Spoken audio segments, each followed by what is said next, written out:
This is an AQA GCSE chemistry question. It's from the Trilogy 2019 papers and it is a foundation level question. This one's based on the Earth's atmosphere. Going to recommend that you pause, have a go at the question first, and then we will review. So here is part A.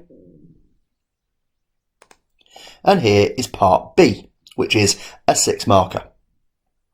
So taking a look at part A, we have got a question about atmospheric pollutants from fuels, fuel burns in a car engine. Describe how oxides of nitrogen are produced in a car engine. Now this is an important one because nitrogen generally is very unreactive, but in limited circumstances it will react.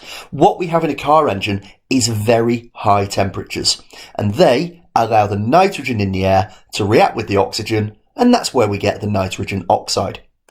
On to part B, we have got evaluate the carbon footprint of the cars using the information above.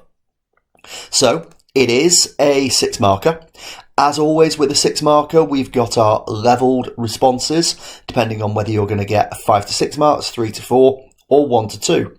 But what sort of things are we looking for? Bearing in mind we have all of this data. Well, what you can do is simply go through and compare on a question like this to certainly get up to level 2. So car C produced the most CO2 during manufacture, and we can see that here, 23,000. Car A produces the most CO2 when driving, and we can see that here. And car C, most CO2 from 40,000, etc. And that takes us through relevant points you pick out. Linked statements might be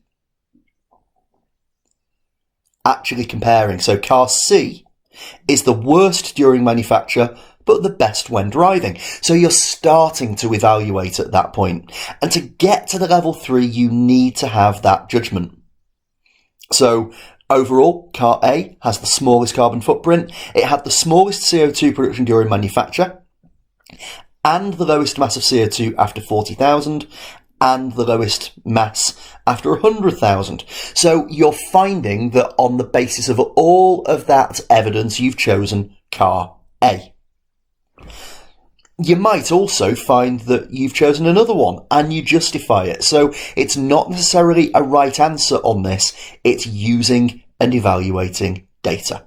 And that takes us to the end of the question.